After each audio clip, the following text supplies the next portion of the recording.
Bonsoir, bonsoir, bonsoir. Bon, voilà, notre ami, Sadok de Tunisie. Bravo, mon ami, bravo. François Khadija, bonsoir. Mohamed Ibn Mohamed, salam alaikum. Sieb. Saoura Bouhazza, bonsoir. Abdelrahman Fawzi, Menad, Mehdi Amrani, Naji, Mehdi Ben Freddy,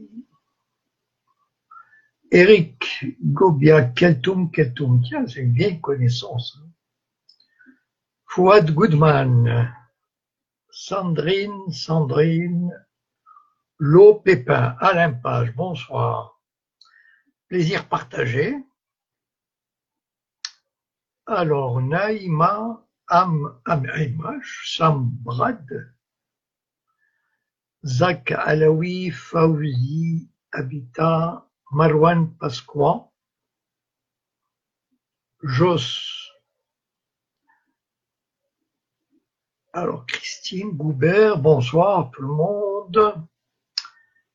Samia Arabe, une vieille connaissance aussi. Merci Marwan, plaisir partagé. Éric Gobiac, Maki Délétère, Chakour, Bob Lamouche, Assa. Un grand salut de Paris pour Toulouse. Gaëtan Bouchard. Du Québec, ça, non? Voilà, Soufiane Yazid, Laetitia, Aziz. Bon, alors ce soir, je vais vous parler de l'ADN du sionisme. Que contient l'ADN du sionisme? En fait, pourquoi je vous ai invité à cet échange? Souvent, il y a une raison pourquoi je fais une vidéo. Bon, c'est le sujet dans l'air du temps. Donc, en fait, mercredi dernier, il y a 3-4 jours, j'ai assisté à une conférence à Paris donnée par un certain Michel Warschawski. Bon, je ne sais pas si des gens connaissent. C'est un grand militant des droits de l'homme en Israël. Il doit pas avoir loin de 70 ans. Il est parti en Israël de Strasbourg à l'âge de, je crois, 13-14 ans. Et il a très vite milité dans les organisations les plus à gauche en Israël. Tellement à gauche que dans les années 80, il a fait 18 mois de prison. En tout cas, il a été condamné à 18 mois de prison ferme pour avoir entretenu des liens avec une organisation, le FPLP, je crois. Sa femme, qui est une avocate, elle s'appelle comment déjà? Elle s'appelle comment? J'ai noté son nom. Oui, Léa Tsemet. Léa Tsemet. C'est une grande défenseur des Palestiniens. Quand les Palestiniens ont un problème, ils s'adressent à elle. Donc, c'est quelqu'un de très engagé. Il écrit beaucoup de livres, une dizaine, des essais dénonçant la colonisation, dénonçant le système, etc. Donc, un gars bien, enfin bon, je veux dire, pas comme ces humanistes un peu tièdes. Mais en même temps, moi, ce qui m'a frappé dans sa conférence, c'est que je crois, bon, je serais, comment dire, un peu prétentieux en disant il n'a rien compris au sionisme. Bon, faites pas attention, il y a un téléphone qui sonne, j'aurais dû le débrancher. Bon, c'est bête, mais bon. je crois qu'il n'a pas compris ce qu'est véritablement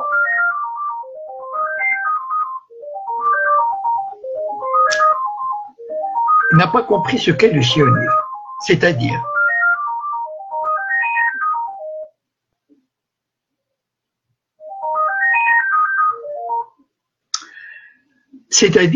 il pense qu'il est convaincu, puisqu'il dit appartenir au camp de la paix, qui était très important dans les années 80, 90. Il réunissait 100 000 personnes, 120 000 personnes sur une population de 6 ou 7 millions, c'est énorme. Et donc, il avait l'impression qu'on pouvait arriver à forcer le gouvernement, forcer la classe politique à faire la paix.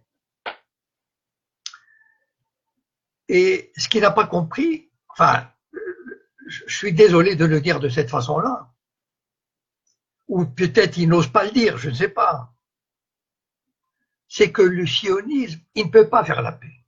Voilà. Il aurait dû arriver à cette conclusion et de dire l'idéologie sioniste, elle est incompatible avec la paix. Voilà. Et d'ailleurs, bon, je ne suis pas intervenu parce que je n'aime pas intervenir dans ce genre de conférence. Et puis, bon, comme c'est organisé par l'UJFP et l'AFPS, je ne suis pas en odeur de sainteté parmi ces deux organisations. Mais bon, ça, j'en parlerai peut-être une autre fois. Donc, j'avais pas envie de me faire remarquer. Moi, j'étais là parce qu'il disait des choses intéressantes. Et à un moment donné, bon, il disait que il croyait, lui, il a milité pour le camp de la paix. Le camp de la paix, il s'est fait avoir par Ehud Barak en l'an 2000, après la conférence de Camp David, où Ehud Barak a joué un sale tour aux Palestiniens à la fin. Et donc, même le camp de la paix s'est fait avoir. Et à un moment donné, il a dit une phrase qui est extraordinaire, à mon sens. Il a dit, c'est incroyable, c'est terrible que les Arabes ont proposé en 2002 un plan de paix à Israël. Et c'est vrai que c'est un plan de paix extraordinaire. C'est-à-dire, on vous offre la paix totale, tout ce que vous voulez, les relations diplomatiques, commerciales, culturelles, toutes les garanties que vous voulez, mais à condition de restituer, de laisser se créer un État palestinien et de rendre les territoires et puis de vivre en paix. Et il avait dit que le gouvernement de l'époque, Ariel Sharon, il n'a même pas parlé, je me souviens de cette époque, il a balayé cette offre de paix comme complètement dérisoire, etc. Et il avait dit ceci, si Ben Gurion, si on lui avait dit la moitié, si on lui avait proposé la moitié du plan de paix, il aurait sauté sur l'occasion, il aurait vendu père et mère pour obtenir cette paix. Donc voilà comment dire, le problème, c'est que il n'a pas, enfin, je sais pas, il n'a pas compris. Il n'a pas compris que Ben Gurion n'aurait jamais signé, même si on lui a offert la paix. C'est ça, c'est en fait le mouvement sioniste, et c'est là où je veux en venir, l'ADN du sionisme, c'est-à-dire la nature du sionisme, c'est d'être un mouvement de violence, de guerre, de domination, qui est incompatible avec la paix. Il ne peut pas faire la paix. Pourquoi? Je vais vous expliquer. Les sionistes sont arrivés dans un territoire où ils ont fait semblant que, comment dire, et qu'il n'y a pas une population locale. Donc, dès le départ, ils ont montré à cette population locale, dès les années 20, et ils ont joué carte sur table, c'est-à-dire, ils ont dit, voilà, nous voulons, on ne veut pas vivre avec vous, avec les Arabes, avec les Palestiniens, nous ne voulons pas. Nous allons créer une société juive forte, dominatrice, qui vous chassera de ces terres. C'est le message qu'on a envoyé aux Palestiniens. et aux Arabes alentour. Et ça, c'est ce que les Palestiniens n'ont jamais admis. Enfin, je veux dire, c'est normal. Après tout, des gens viennent chez vous et vous disent, bon, ben voilà, on va vous prendre votre, on s'installe, on crée une société parallèle. C'est-à-dire, les Juifs créent leurs propres écoles, leurs syndicats, leurs commerces, leurs villes. Et même les kibbutzim, qui étaient soi-disant des lieux de vie communiste, etc., s'interdisaient d'avoir des Arabes comme membres. Donc, ils voulaient déjà une société ethniquement pure. Et cette société ethniquement pure, elle allait susciter l'hostilité, c'est évident. Mais personnellement, je pense que cette hostilité a été voulue. C'est-à-dire que les sionistes voulaient susciter ce mouvement de rejet, d'hostilité, parce qu'ils en avaient besoin. C'est-à-dire que face à cette hostilité, ils voulaient se créer une société qui résiste à ces pressions, à cette hostilité, pour dire à la société, regardez, on ne veut pas de nous, on ne peut pas vivre en paix avec ces gens-là. Donc, il faut que nous soyons forts, il ne faut pas faire de concessions, il faut aller jusqu'au bout. Ces Arabes sont des gens qui veulent nous jeter à la mer. Enfin, donc, ils ont développé tout ce discours pour créer un front intérieur uni, solidaire, constamment sur la défensive.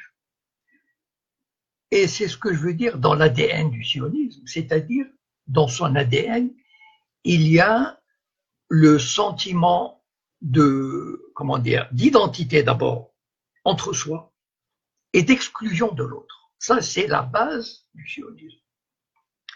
Évidemment, Ben Gurion, les sionistes, ils savaient que les Arabes acculés de cette façon-là n'allaient pas accepter les sionistes, n'allaient pas accepter un État juif, n'allaient pas accepter les partages de la Palestine. C'est évident. Et les sionistes ont joué là-dessus, ont joué comme du velours. Eux, ils ont dit, ah, mais nous acceptons le plan de partage. Sauf que la preuve qu'ils n'ont pas accepté. Mais, alors, donc, ils ont dit, nous l'acceptons, etc. Sauf que, un an avant le partage de la Palestine officiel, à peu près une année, les sionistes ont envoyé Golda Meir, une des dirigeantes des sionistes. Elle est partie à Amman. Elle a rencontré le roi de Jordanie, le père de Hussein, qui se fera assassiner en 49 à cause de la trahison, justement. Et ils ont passé un accord secret, disant ceci. OK, il va y avoir un partage. Nous, les Juifs, on va prendre notre part plus quelque chose, par exemple comme les villes de Lod et de Ramleh, qui étaient des villes à 90% arabes. Je connais très bien Lod, parce que j'ai de la famille qui habite là-bas.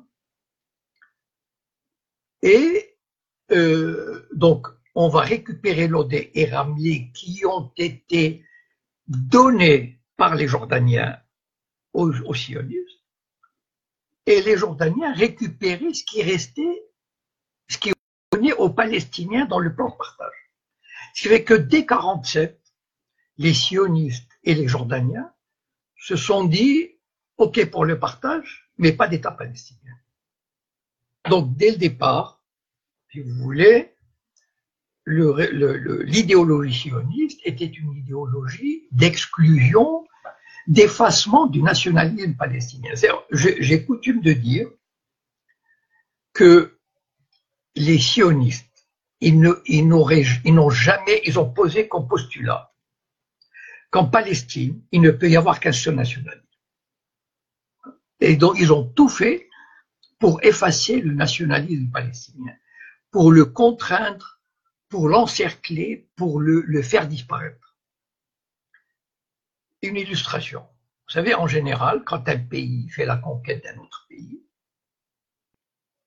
il prend les richesses qu'il y a dans ce pays. Ça, c'est toujours fait comme ça.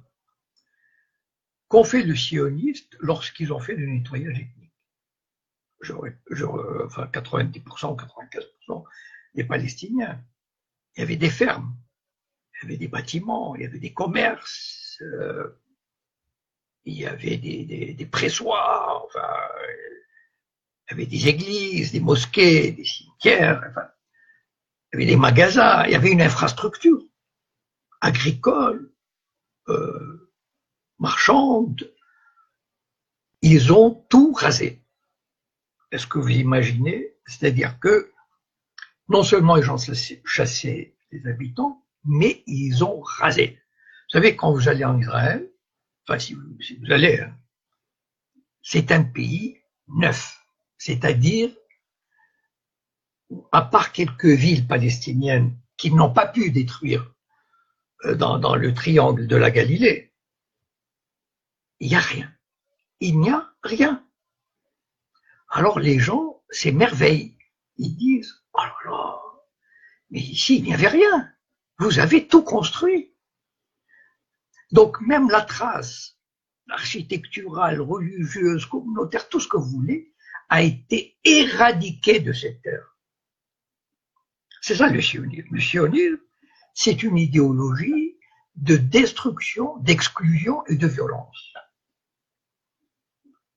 De violence telle que l'État sioniste, dans les années 50, quand il y avait par exemple, mettons, parce qu'il y avait des Palestiniens qui voulaient revenir sur leur terre, qui essayaient d'entrer clandestinement, ou qui faisaient un acte de résistance. Bien.